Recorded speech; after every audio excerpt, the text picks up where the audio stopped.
CPNS Kementerian Kesehatan, RSUP Prof. Ngurah, Denpasar, Bali. Ada saya, Dr. Popi, spesialis radiologi. Saya ditemani oleh 4 teman saya. Di sini ada Dr. Oki, spesialis paru, yang paling ganteng sendiri. Dan juga ada Dr. Ima, spesialis penyakit dalam. Dr. Jayanti, spesialis onkologi radiasi. Dan Dr. Wina, spesialis penyakit dalam.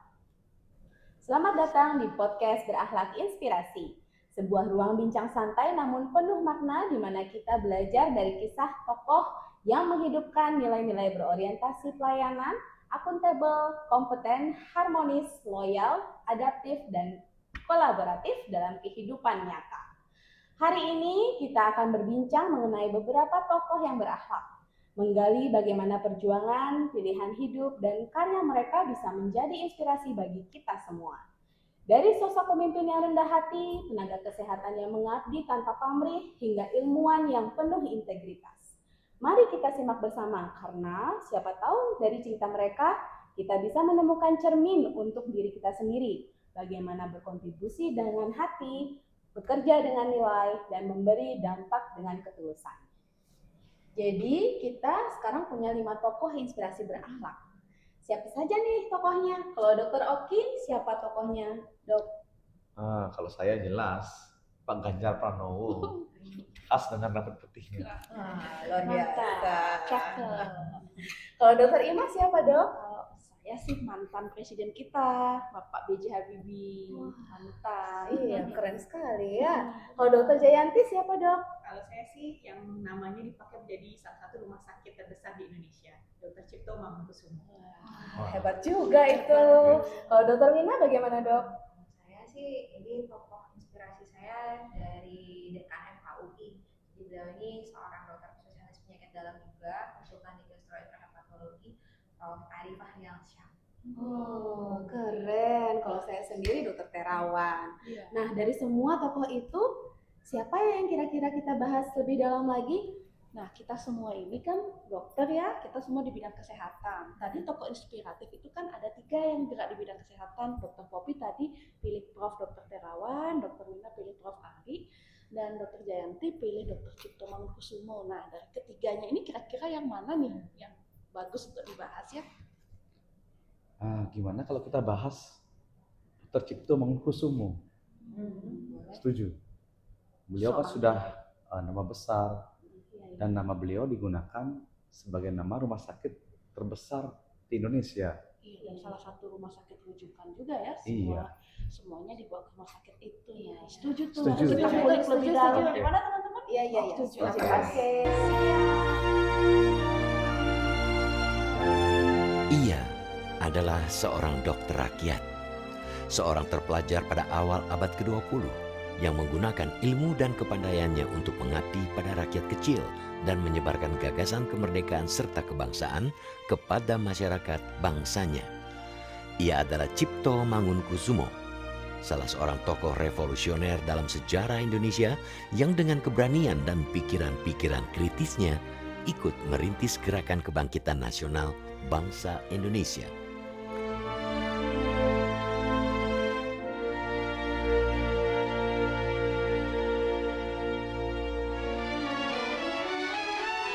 Nama Cipto Mangunkusumo tercatat tebal dalam tinta sejarah pergerakan kemerdekaan Indonesia sebagai salah satu pendiri Indische Partij, organisasi politik pertama dalam sejarah Indonesia. Organisasi yang ia dirikan bersama Tawas Dekker dan Suryadi Suryaningrat ini dalam lintasan sejarah tercatat sebagai organisasi politik yang pertama kali mencetuskan ide pemerintahan sendiri di tangan penduduk setempat dan bukan oleh orang Belanda. Cipto Mangunkusumo lahir pada 4 Maret 1886 di Desa Pecangakan, Jepara, Jawa Tengah. Cipto merupakan putra tertua dari Mangunkusumo, seorang priai rendahan dalam struktur masyarakat Jawa. Meski hanya seorang priai rendahan, Mangunkusumo berhasil menyekolahkan 3 anaknya, termasuk Cipto, di Stovia, Batavia, sekolah dokter pertama di Hindia Belanda. Saat menempuh pendidikan di Stovia, Cipto dikenal sebagai seorang pribadi yang jujur, berpikiran tajam dan rajin.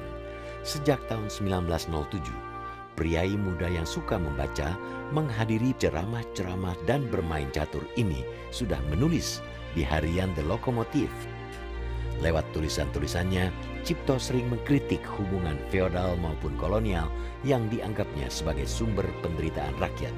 Untuk mempertahankan kebebasannya dalam berpendapat, Cipto kemudian keluar dari dinas pemerintah dan mengembalikan sejumlah uang ikatan dinas yang diterimanya dari pemerintah. Setelah mengundurkan diri dari Budi Utomo, Cipto Mangunkusumo membuka praktik dokter di Solo.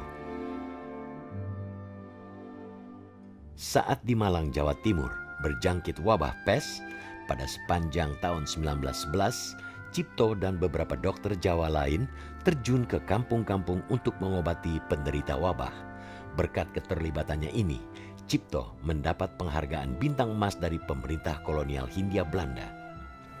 Jadi kalau kita membahas tokoh ini berarti kan penerapan core value berakhlaknya ya teman-teman ya. Kalau Dr. Cipto berorientasi pelayanan itu apa ya dari beliau? Dokter Cipto kan adalah seorang dokter ya.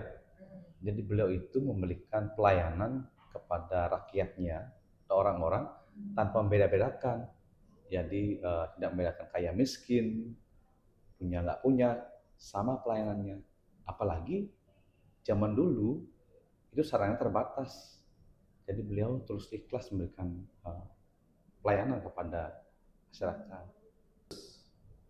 Nilai akuntabel dari Dokter Cipto apa? Oh iya juga ya, saya juga melihat sih sebenarnya Dr. Cipto itu akuntabel.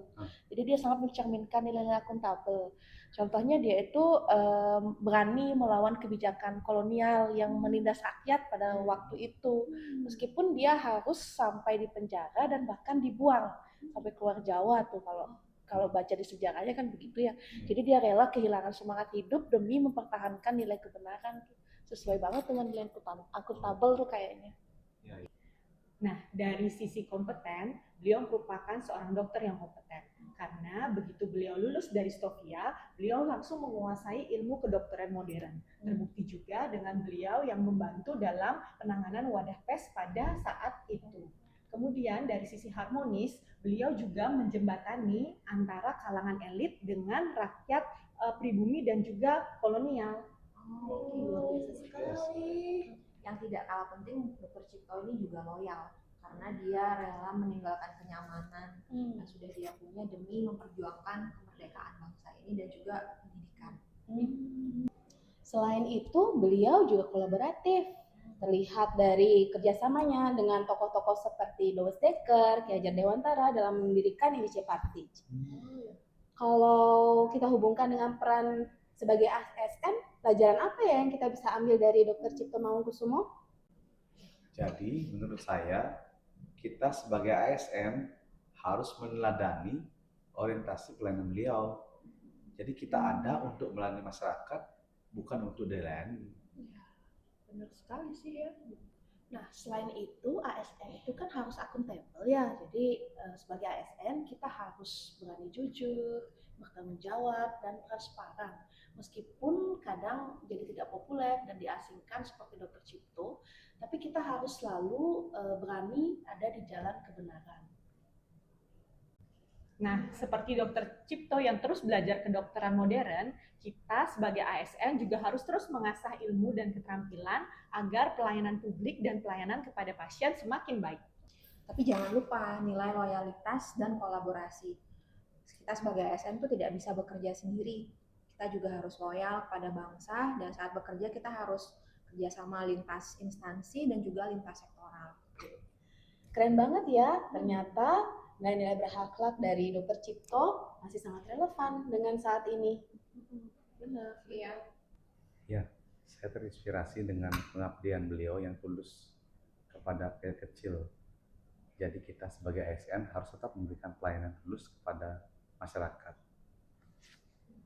Kalau saya sih kagum dengan keberaniannya menghadapi risiko meski penuh perjuangan. Jadi itu akuntabilitas sejati.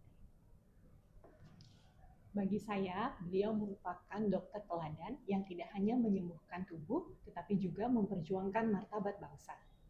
Dari beliau saya belajar kalau kolaborasi antar tokoh dan juga disiplin itu perlu. sebagai kunci pergerakan. Luar biasa ya, dari satu tokoh ini saja kita bisa melihat semua nilai berakhlak sahabat pendengar. Dari Dr. Cipto Mangunkusumo kita belajar banyak, pelayanan tulus, akuntabilitas, kompetensi, keharmonisan, loyalitas, dan kolaborasi. Semua nilai itu selaras dengan semangat berakhlak yang menjadi pegangan ASN. Semoga kita bisa meneladani beliau dalam profesi dan kehidupan sehari-hari. Terima kasih telah mendengarkan Berakhlak Inspirasi. Sampai jumpa di video kami berikutnya.